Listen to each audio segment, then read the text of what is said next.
Manchester United news and transfer news. I hope you're doing well this morning. I'm doing well this morning. My head's not doing so well. I had a few beers last night, but you know what? I do have no guilt towards that. I think we've achieved something that at the start of the season I felt was out of reach, and we've done it. And there's a few home truths I want to talk about that a little bit into the show. Some bad behaviour, I think, from a minority of United fans again last night, trying to be self-righteous, trying to be the big top Reds. I don't agree with any of that. We'll talk about that in a minute. But more important things, I think what I would say straight off the bat is that if you are a winner, you get up and you go again. You might have a hangover, you might have a headache, but you don't waste time. And look, there's no need to do tactical breakdown of yesterday. I can summarise it in a sentence. We won. It wasn't even a sentence, it was 2 words. We won. It wasn't tactical masterclass. It wasn't, you could never look at that game and say Ollie schooled Brendan Rodgers. I think we won that game because we ground out a win. And I think that is absolutely fine. We move on. But more importantly, I think to spend any more time celebrating today would be somewhat ridiculous. I do agree with that. I'm very happy today, but I feel motivated today. Now is the time to go to work. Last night you celebrate third. It was third. We want better than that. I love the words of Bruno Fernandes, who said that this team can believe, can be more confident, and we can be even better now. And I think that's what it is.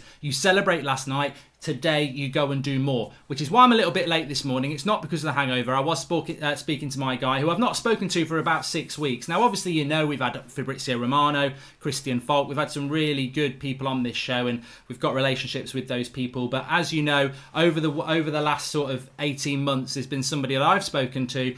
I hadn't spoken to them for a while. I spoke to them before Romano, actually, and he said basically what Romano said. So I spoke to him this morning about the situation with Jadon Sancho, and effectively talks now begin for Jadon Sancho. There's 2 updates I can give you around Grealish and around Sancho. Around Sancho, look, I suppose some of it's common sense, but it's also nice to get it verified. Talks now begin for Jadon Sancho. Now, I've seen some people saying that Sancho deal will be done this week. Sancho deal's already done. No, it's not. It's not. The only thing I would take about that is that Dortmund are meant to be back in training on Thursday. I don't know what training Dortmund are in on Thursday because, as Christian Falk said last week, the main part of their training starts on the 10th, which isn't Thursday. So I don't know what Fjortotov is talking about, but he does have links in with Dortmund, to be fair.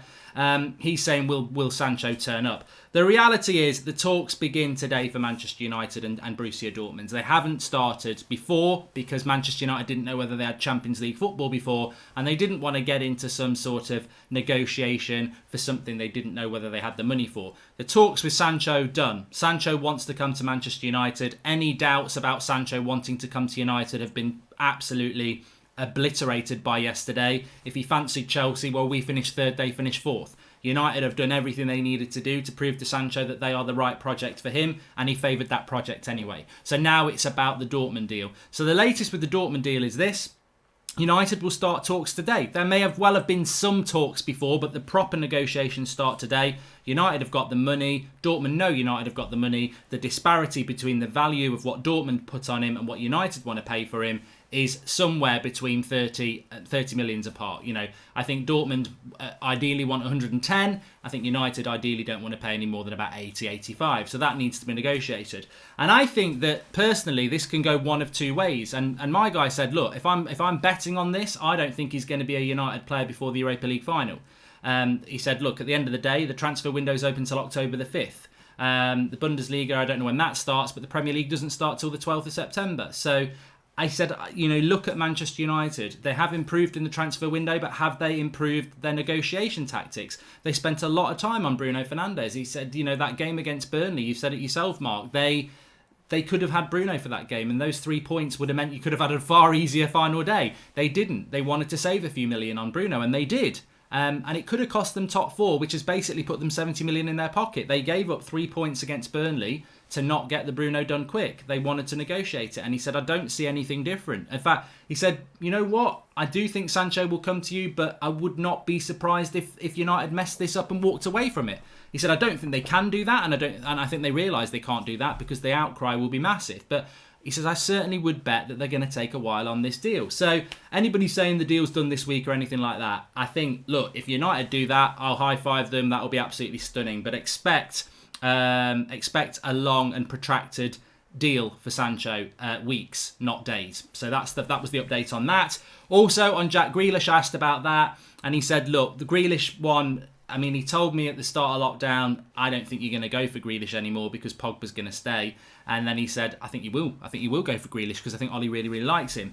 Mark, I'm glad we had a tough game yesterday. I think it will show these players they can win in a big game even though they don't play well, says Akil. Exactly. And woke up this morning feeling fine. Got Champions League football on my mind, says Dylan from Cork. Lovely stuff. And welcome to Mark Saunders, latest member of the United Stand Members Club. Thanks for everyone who's joining the club, by the way.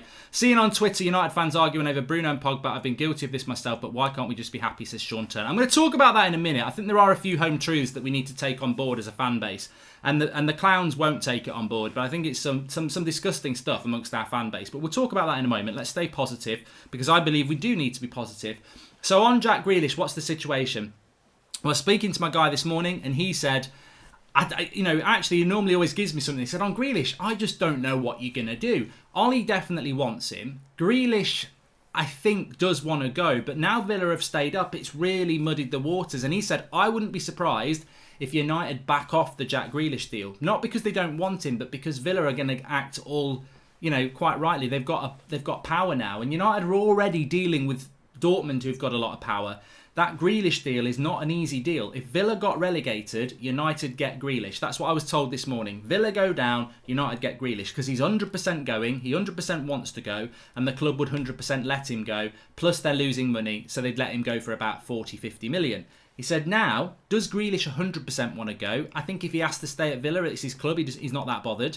Does Villa need to sell him? No. Do Villa want to sell him for 50? No, they'll want 60, 70. He said, I think, again, it's only an opinion, but he says, I think that United will not get Grealish, even though they really, really want him. Because it's a long and protracted, expensive deal for United to do. And that's exactly what they're doing with Sancho. So, he said, I just don't know. And especially when, look, he said, he said you weren't in for Van der Beek. That was a PR story. But actually, Van der Beek is available for about 40 million quid. Easy deal to do. Ajax want to sell 40 million for Van der Beek, 60 to 70 million for Grealish. And actually, who really suits Manchester United better? Well, Van der Beek's younger and actually can play more positions. So he said, logically, I think United will go for Van der Beek. But he said United really do like Grealish, and he does tick that box of young British talent ready to make the step up. He said, I just think it's going to be a too hard a deal to do Grealish and Sancho. So we'll see what happens on those. But look, I don't know what you think. For me, I do like Grealish. But if we ended up with Van der Beek and we saved a bit of money, I'd be happy with that as well. Mark, you've been absolutely phenomenal too. Love the show. Proud member. Hopefully we can catch up over a pint soon once COVID settles down. Says Abby. Yeah, well, we will be doing the Dublin get-together as soon as everything's okay. Is there any news with players going out of the club, says Genwell? Nothing on that. I can't give you anything on that. I mean, look, to be honest with you, in relation to transfers, it's going to really escalate now. Effectively, the transfer window is open. But as my guy said, he said, don't expect United to just go out and sign 3 players this week. They are still going to take one deal at a time, and they are still going to, protract things, because that's what United do. He says, it would be a major turnaround for Manchester United to start doing quick deals. He said, the talks start today with Dortmund, and they will start today. But he said, look, if those proper talks are starting today, Harry Maguire 6 weeks, Wan-Bissaka 6 weeks, Bruno Fernandes 6 weeks. He said, Jadon Sancho, the biggest signing of the summer, you think you're going to get it done in 6 days? He said, nah, that's going to take a long time. It really is. The only way that will be happening quick is if Dortmund want a quick deal. And he said they'll want the money. As for players who got relegated, I saw somebody just on about Nathan Ake there. Anish says, Nathan Ake, I don't want Josh King.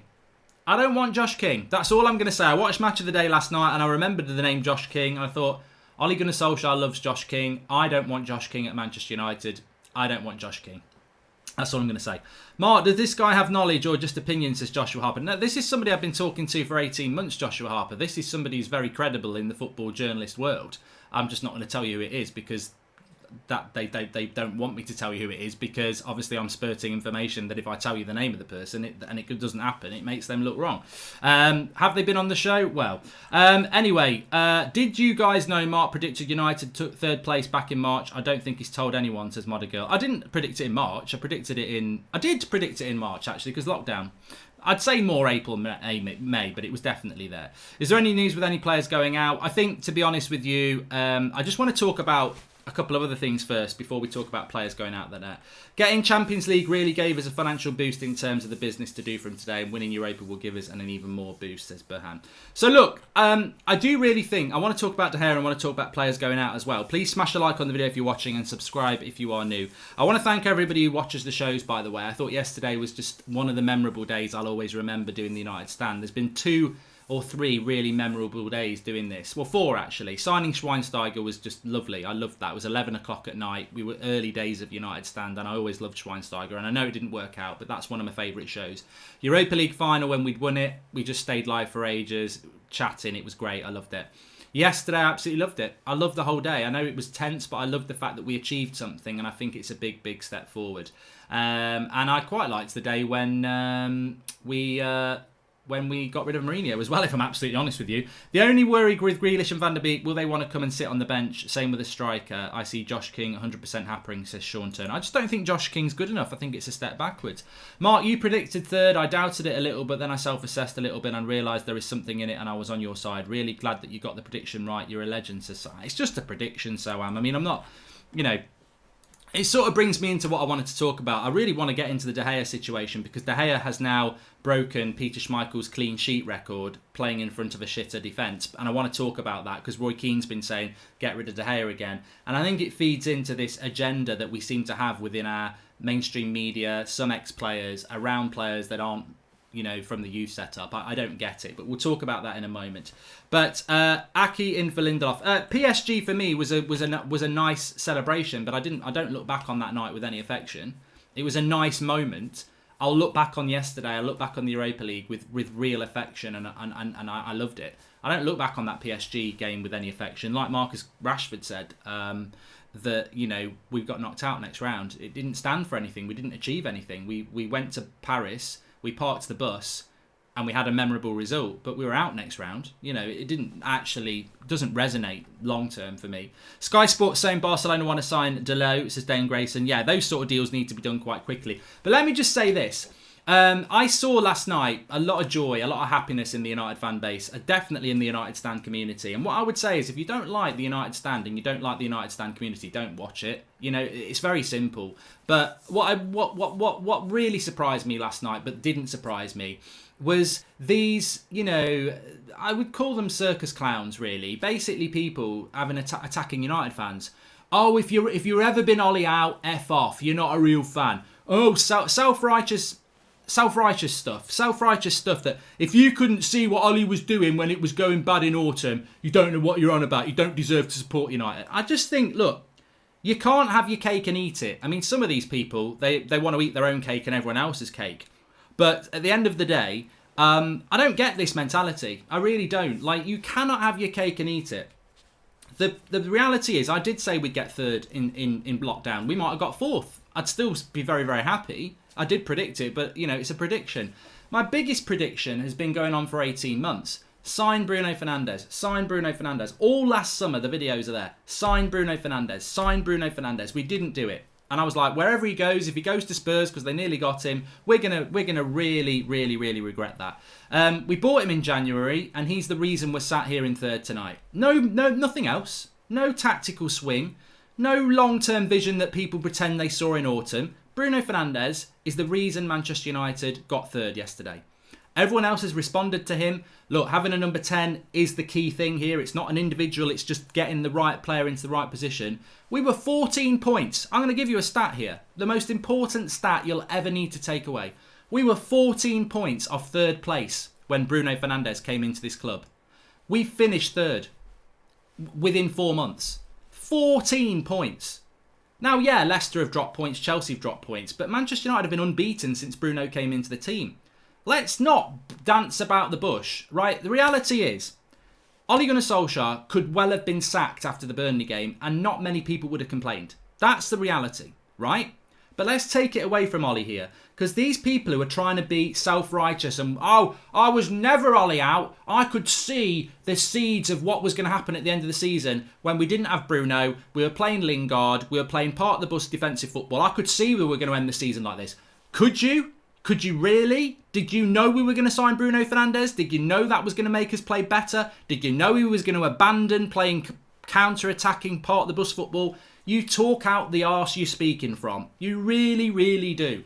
The one-upmanship, the top-redism, the self-righteousness to sit there like people did last night, some, and go, if you were Ollie out, you're not a fan. If you couldn't see what he was trying to build in autumn, you're not a real fan. What a load of nonsense. Why can't we just as a fan base sit back and enjoy the moment and actually highlight the biggest issue here? It's not about whether you're Ollie out, it's not about whether you're Ollie in. Let's not forget, Manchester United fans who go home and away were at grounds in January booing.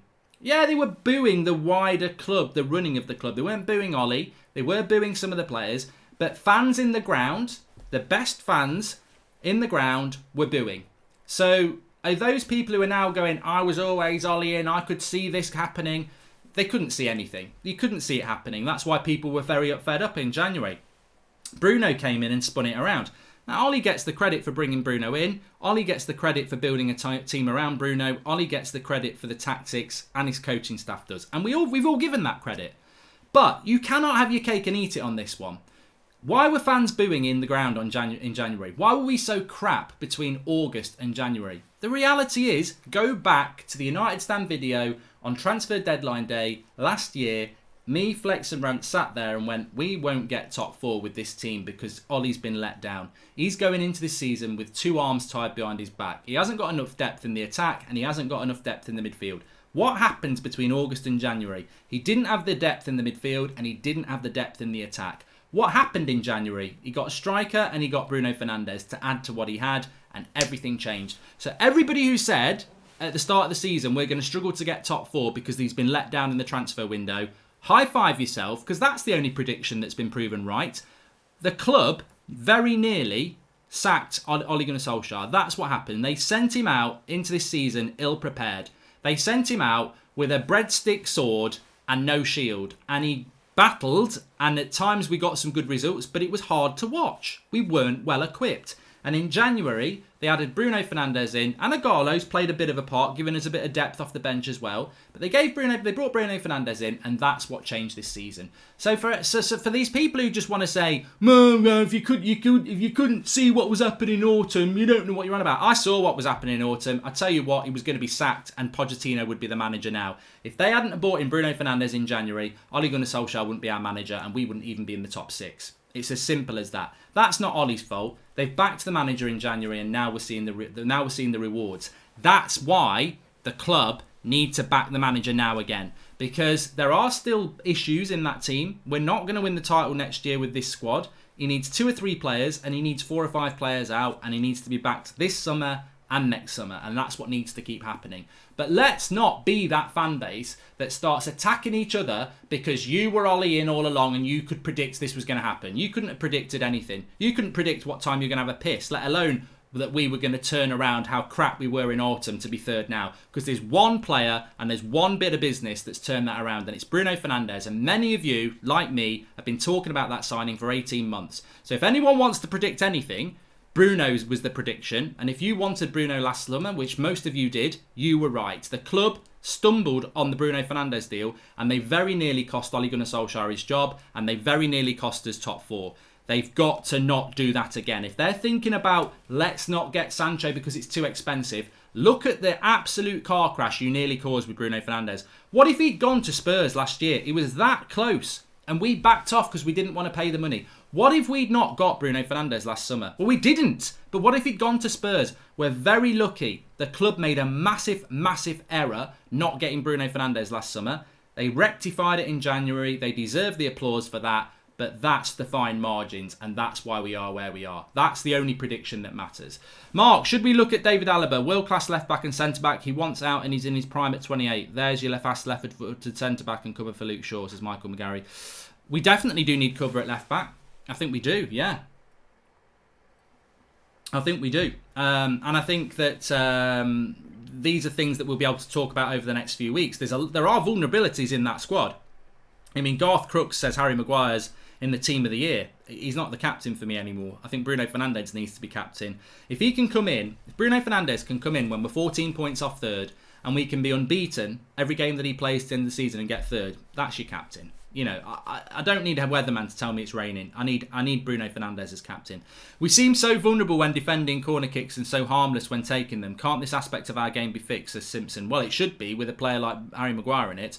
I love what Ollie said about how it's up to the board to get him the transfers he already asked for. Now the pressure is on them. Look, I tell you what. We're going to do the season review tonight with Ricky and Adam and Saeed, and it's going to be very interesting. But for me, the reason it's very easy. You don't need to overanalyze this. Look, I don't believe in absolutes. Can I just say this? Whether you're Ollie in or Ollie out, I don't do that. 5 years has proven that. I did go LVG out. I did go Mourinho out. And look, I did say after the Burnley game, I think Ollie's going to have to go. Then we got Bruno. I was like, right, let's see what happens here. That's the play we should have got in the summer. I don't really like to be... I think... In life, you should always have bits of both. You should always be able to see both sides. Remember Mourinho shows. A lot of you went Mourinho out very quickly and you were proved right. But I kept giving him a chance. Way longer than he should have been given. I kept thinking, he's still a good manager. If anyone can turn this around. But I didn't want to see the warning signs like many of you did, and you were right. But you should always assess things. I don't ever... Personally, in my life, I'm never stubbornly, I'm sticking with that. I'll always try to give somebody something, a second chance, I suppose. So I think. Look, I've never known the fan base so happy and positive since the Sir Alex days. That's a real positive thing. But I think that previous comment about what Ollie said about transfers is spot on. If you want to assess this season, look at what happened in January. You had Ed Woodward's house being attacked. You had fans booing and getting very, very fed up. You had the team on its knees. That Burnley game was the lowest point. Solskjaer, the club were talking to Pochettino.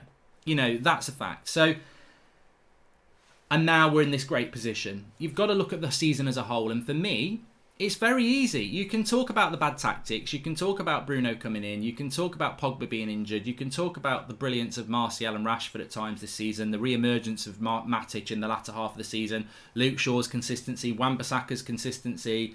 David De Gea's up and down form. There's lots of ups and downs on the season, and you're going to get that. But the one thing I would say is this.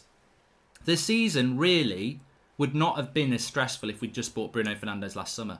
I don't know that we would have finished any higher than third, actually. Would we have had enough? I think we would have pushed City for second if we'd had Bruno all season. But we never would have been in the state we were in, having to beat Leicester on the last game of the season or draw with Leicester.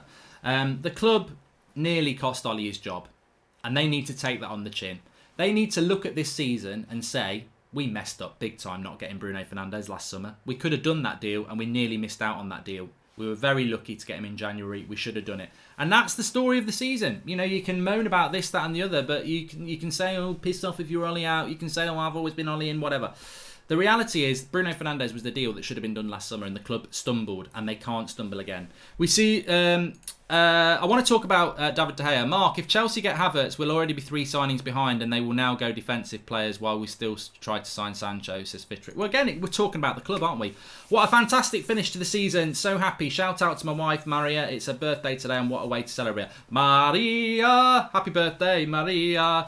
No, but in midfield and defence, maybe look at Sanderberg and Christopher Ayer. Not expensive. What do you think? I do like, Turge says Sanderberg. I do like Sanderberg. Congratulations, says Zen Massey. We will get our FA Cup and rebuild for next season. Let the war begin. Mate, I've got to be honest, Zane. If you win the FA Cup, fair play.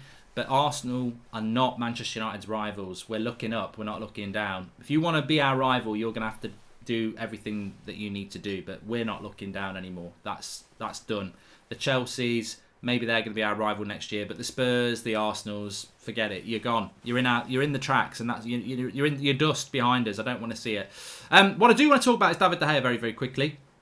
David De Gea has broken Peter Schmeichel's clean sheet record. Right now, Peter Schmeichel was at Manchester United for roughly around the same time as David De Gea. I think David De Gea has been there a little bit longer. Peter Schmeichel played in front of world-class defenders.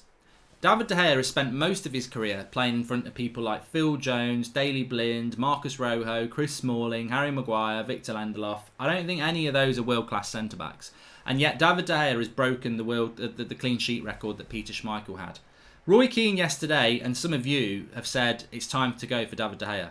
David De Gea has broken Manchester United's clean sheet record. He's only 29. This goalkeeper is not a situation we need to focus on. Now, he worries me. He really does worry me. But Manchester United, he's 29. We can get David De Gea back to being the goalkeeper that he is. He is not a player that needs to be thrown around. And everyone who says, I'm not convinced by De Gea. Look, I'm worried about De Gea at the moment. But at the end of the season, we finished third. He's broken the clean sheet record. He still can be one of the best goalkeepers in the world. And I think that we need to stop looking at agendas that don't need to be looked at. I said it yesterday about this Martial thing about, in a year's time he'll be forced out of the team by Greenwood. Martial's probably just, we're going to talk about it tonight, player of the season. He's definitely a candidate.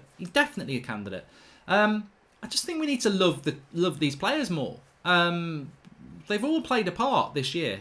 Fred's played a part. I know McTominay's played a part. I know they didn't play a part in the last 6 weeks, but they've played their part. David De Gea's played his part. And I think that looking at transfers, we've spoken about the situation with Grealish and Sancho and what's going to happen over the next few weeks. But replacing the goalkeeper is not a deal we need to be doing this summer. David De Gea will be here next season. David De Gea will be our number one next season, and we need to support that. Left back, Luke Shaw's going to be our left back.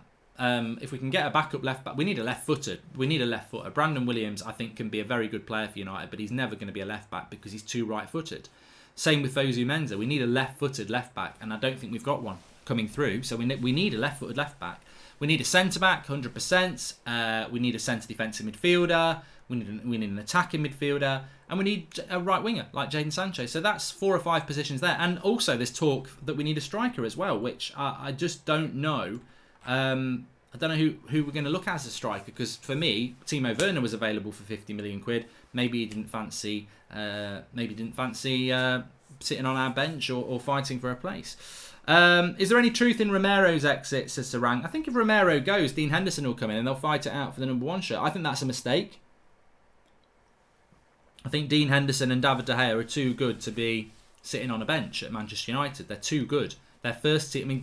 Dean Henderson at one point was a consideration for Player of the Year. Player of the Year, not Sheffield United's Player of the Year. Player of the Year.